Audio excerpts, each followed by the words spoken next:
साल 2007 मुंबई शहर के डोंबिवली इलाके में निनाइट कोऑपरेटिव हाउसिंग सोसाइटी में गवारे नाम का एक छोटा और सुखी परिवार रहता था। परिवार में पिता हिंदू राव गवारे जो कि बैंक में नौकरी करते थे, वही मां कल्पना गवारे जो एक स्कूल में टीचर थीं।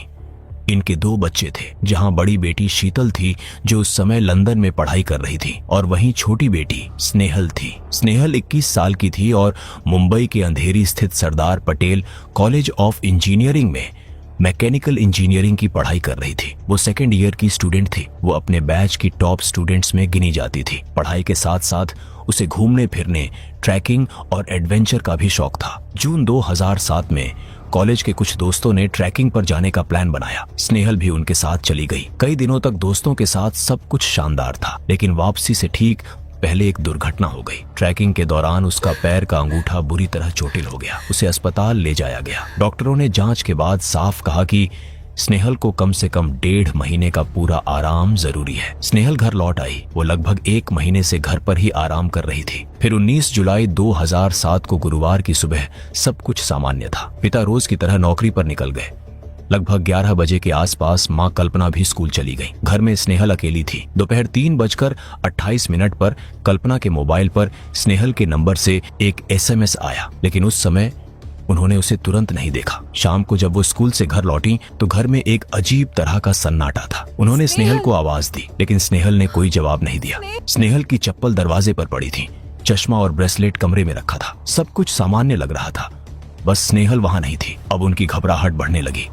उन्होंने मोबाइल निकाला स्नेहल को कॉल करने के लिए, लेकिन उस दौरान उन्होंने देखा कि 3:28 पर स्नेहल के नंबर से एक मैसेज आया था। जब मैसेज खोला तो उसमें कुछ भी नहीं लिखा था। वो एक ब्लैंक SMS था। क्या ये गलती से भेजा गया था? कल्पना इसे समझ नहीं पाई। कल्पना ने जब स्नेहल को कॉल किया, उसका फोन बंद था। कल्पना ने तुरंत अपने पति को फोन किया, लेकिन हिंदू राव को स्नेहल के बारे में कुछ पता नहीं था। इसके बाद कल्पना ने अपने रिश्तेदारों और स्नेहल के दोस्तों को भी कॉल किया, लेकिन किसी को कुछ नहीं पता था। स्नेहल का एक बॉयफ्रेंड था, हिरेन राठौर, जो 2004 से दोनों एक दूसरे से प्यार करते थे। कल्पना ने उसे भी फोन किया, लेकिन हिरेन का फोन स्विच ऑफ था। जब कुछ देर बाद हिरेन ने अपना फोन ऑन किया और जब कल्पना ने उसे स्नेहल के बारे में पूछा तो हिरेन खुद हैरान था कि स्नेहल मुझे बताए बिना कहाँ गई। अब तक पड़ोसी और रिश्तेदार भी घर पहुंच चुके थे। सभी ने आसपास तलाश शुरू कर दी थी, लेकिन कहीं कोई सुराग नहीं मिला। कल्पना काफी डर गई थी। उसके मन में अजीब अजीब ख्याल आ रहे थे। फिर रिश्तेदारों और दोस्तों ने कहा कि अभी पुलिस में कंप्लेंट करना जरूरी है। और फिर जाके शाम करीब 6:30 बजे डोंबिवली के रामनगर पुलिस स्टेशन में स्नेहल के माता पिता जाके स्नेहल की गुमशुदगी की रिपोर्ट दर्ज करते हैं। रिपोर्ट दर्ज करवाने के बाद भी स्नेहल की माता पिता और पड़ोसी रिश्तेदार बैठते नहीं है, बल्कि देर रात तक स्नेहल को खोजने की पूरी कोशिश करते रहते हैं, मगर इन लोगों के हाथ कामयाबी नहीं लगती है। स्नेहल के माता पिता पूरी तरह से टूट गए थे। उस रात किसी को ठीक से नींद नहीं आई थी, बल्कि कोई सोया ही नहीं था। कल्पना उसी कमरे में थी जहां स्नेहल रहती थी। 20 जुलाई 2007 की सुबह उठते समय उनकी नजर बेड के पास गिरी पानी की बोतल पर पड़ी। वो बोतल अक्सर बेड के नीचे बने बॉक्स में रखी जाती थी। फिर कल्पना उस बोतल को उस बॉक्स में रखने के लिए गद्दा थोड़ा सा खिसकाती है और उसे खिसकाने के बाद अगले ही पल कल्पना की चीख पूरे घर में गूंज उठी। सभी लोग डर गए और लोग भागकर कमरे में पहुंचे और जब कल्पना को देखा तो कल्पना उसी बॉक्स की तरफ उंगली दिखाकर चिल्लाने लगी। और जब सब मिलके उस गद्दा को हटाते हैं तो उन्हें बेड के नीचे बने स्टोरेज बॉक्स में एक इंसानी हाथ दिखाई दे रहा था। जब पूरा ढांचा हटाया गया तो जो दृश्य सामने था उसने सबके पैरों तले जमीन खिसका दी। वो कुछ और नहीं बल्कि स्नेहल की लाश थी। स्नेहल के हाथ पैर पीछे करके कपड़े से बंधा हुआ था, जबकि मुंह पर टॉवल लपेटा हुआ था।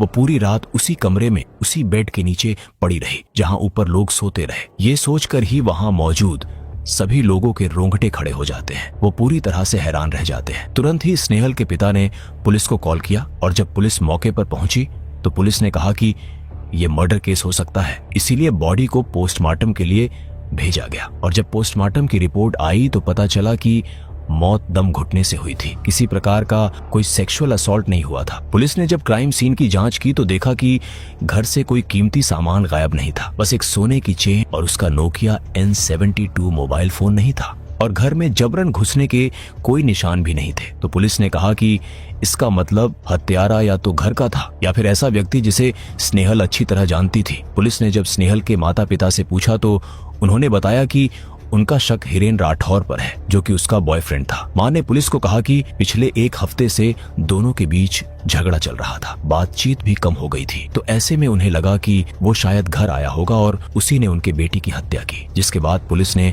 तुरंत ही एक्शन लिया और हिरेन को पुलिस स्टेशन में पूछताछ के लिए लेकर आए। और पुलिस ने सबसे पहले पूछा कि घटना के दिन उसका फोन क्यों स्विच ऑफ था। तो उसने कहा कि उसका मोबाइल की बैटरी जल्दी खत्म हो जाती थी, क्योंकि उसकी बैटरी खराब थी, इसीलिए वो फोन तभी ऑन करता है जब उसे किसी से बात करनी हो। फिर पुलिस ने पूछा कि 19 जुलाई को वो कहाँ था और क्या कर रहा था। फिर उसने दावा किया कि वो 19 जुलाई को पूरे दिन ऑफिस में था। जिसके बाद पुलिस इस बात की जांच करने के लिए सीधे उसके ऑफिस गई। पुलिस ने वहां उसके साथी कर्मचारियों को पूछा कि क्या हिरेन 19 जुलाई को ऑफिस आया था। तो उसके दोस्तों ने कहा कि वो उस दिन काम पर आया था, लेकिन जब ऑफिस का अटेंडेंस रजिस्टर मांगा गया तो वो गायब था। इसके बाद हिरेन के खिलाफ प्रूफ के लिए पुलिस ने काफी समय तक उस रजिस्टर की तलाश की, लेकिन वो रजिस्टर कभी नहीं मिला। लेकिन इसके बावजूद हिरेन के खिलाफ कोई पक्के सबूत नहीं थे। न हिरेन के फिंगरप्रिंट्स स्नेहल के रूम में थे, ना कोई गवाह था और ना ही कोई सीसीटीवी फुटेज। पुलिस ने फिर भी सोचा कि हिरेन शातिर है और शायद उसने कोई सबूत नहीं छोड़े हैं,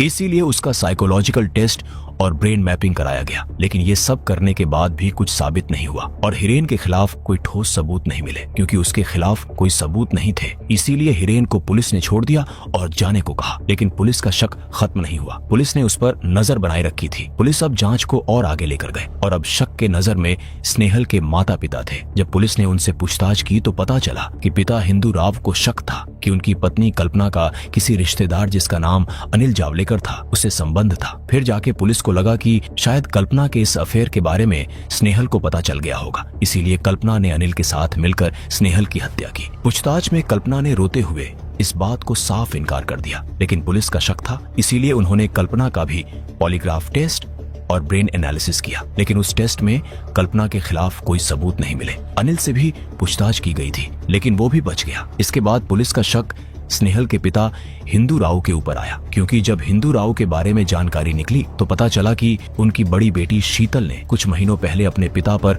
मारपीट का केस दर्ज कराया था और उसने ये भी बताया था कि उनका रिश्ता उनके पिता के साथ अच्छा नहीं था। उसने बताया कि स्नेहल और उसके पिता हमेशा झगड़ा करते थे, घर में सभी के बीच हमेशा झगड़े हुए करते थे। पुलिस ने हिंदू राव की भी जांच की, वही सारे टेस्ट किए, लेकिन हिंदू राव के खिलाफ भी कोई सबूत नहीं मिले। लेकिन हिंदू राव ने ये बताया था कि उसके दुश्मन काफी है और उनमें से एक दुश्मन अंडरवर्ल्ड डॉन दाऊद इब्राहिम भी था। तो राव ने बताया कि हो सकता है मेरी दुश्मनी उन्होंने मेरी बेटी से ली हो। जब अंडरवर्ल्ड का एंगल आया तो पुलिस भी हैरान थी। जिसके बाद दाऊद के गैंग के मेंबर्स को बुलाकर उनसे पूछताछ की गई, लेकिन यहाँ भी पुलिस को कोई सफलता नहीं मिली। मामला फिर धीरे धीरे अंधेरे में जा रहा था। पुलिस को समझ नहीं रहा था कि इस केस को सॉल्व कैसे किया जाए। पुलिस पूरी जोर से स्नेहल का फोन ट्रैक कर रही थी, लेकिन जिस दिन स्नेहल की हत्या हुई उस दिन से उसका फोन स्विच ऑफ ही था। हालांकि पुलिस IMEI नंबर के जरिए निगरानी रख रही थी, लेकिन कोई सुराग नहीं मिला। लेकिन एक दिन मोबाइल में एक्टिविटी दिखी। पुलिस ने तुरंत ही एक्शन लिया और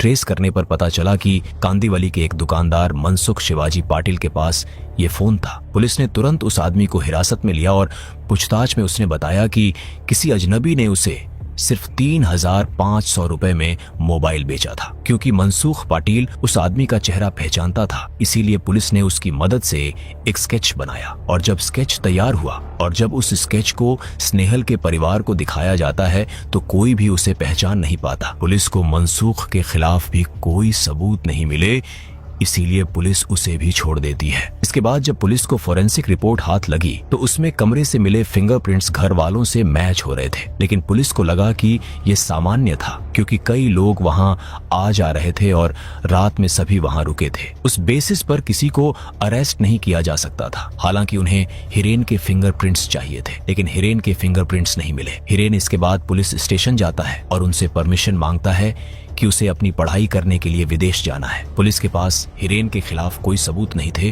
तो पुलिस ने उसे लगभग क्लीन चिट दे दिया और हिरेन इसके बाद विदेश चला गया। धीरे धीरे मामला ठंडा पड़ने लगा। फाइल बंद हो रही थी, लेकिन स्नेहल की बड़ी बहन शीतल ने पुलिस पर दबाव बनाया और फिर जाके 2010 में केस को क्राइम ब्रांच को सौंपा गया। क्राइम ब्रांच ने पूरी रिपोर्ट्स, एविडेंसेस को देखा और पहला शक सीधे हिरेन के ऊपर गया। ताज्जुब की बात यह थी कि हिरेन तो विदेश गया था, वो उसी साल वापस भारत लौटा था क्योंकि उसी साल हिरेन के पिता का निधन हुआ था। क्राइम ब्रांच ने बिना कुछ देरी किए सीधे जाके उसे प्राइम सस्पेक्ट माना और पूछताछ के लिए बुलाया। इस बार क्राइम ब्रांच ने सीधे हिरेन के ऊपर नार्को टेस्ट करने का सोचा। क्राइम ब्रांच के ऑफिसर ने कोर्ट से कहा कि इस बार उनके पास ठोस सबूत है। कोर्ट ने और हिरेन दोनों ने टेस्ट के लिए सहमति दी। हिरेन के ऊपर नार्को टेस्ट भी किया गया, लेकिन हिरेन इसमें भी बच गया और उसके खिलाफ कोई सबूत नहीं मिले, जिसके बाद हिरेन को जाने दिया गया। इसके बाद क्राइम ब्रांच ने अपनी ओर से पूरी कोशिश की, लेकिन उन्हें कोई सुराग नहीं मिले। आज इस हत्या को 19 साल से ज्यादा हो चुके हैं, लेकिन आज भी न कोई गवाह मिला, न कोई निर्णायक सबूत और